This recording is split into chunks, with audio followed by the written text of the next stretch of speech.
مساء الخير يا حبايبي، عاملين ايه؟ وحلقة جديدة من المثل المصري واخوه العربي.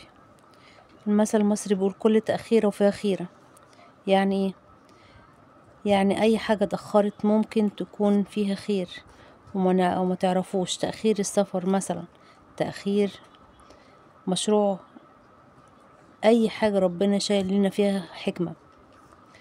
اما المثل الجزائري عند اخواتنا في الجزائر بيقول اللي جاك خير من اللي ما جاكش. يعني اللي حصل حتى لو مش عجبنا احسن من اللي ما حصلش خالص. دايما في كل حاجة ربنا بيحبنا الخير. ومعانا حكاية النهاردة كلها رضا وطمأنينة. المثل المصري الجميل بيقول ايه؟ كل تأخيرة فيها خيرة. يعني لما حاجة تتأخر علينا ما نزعلش، يمكن ربنا بيحمينا من حاجة او بيظهر لنا الأحسن. زي اللي بيروح يلحق أتوبيس ويتأخر عليه واكتشف انه حصل حادث، يقول سبحان الله كان في التأخير خير كبير. وعند أهلنا في الجزائر بيقولوا اللي جاك خير من اللي ما جاكش. يعني حتى الحاجة اللي جاتلك وما عجبتكش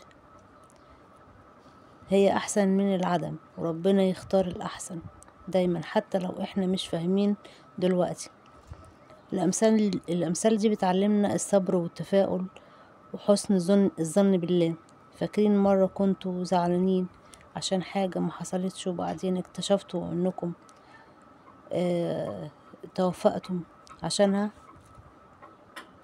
احكولي في التعليقات مع جدة ملك، ولا تنسوا الاشتراك وتفعلوا الجرس عشان يوصلكوا كل جديد. وسلام يا حبايبي.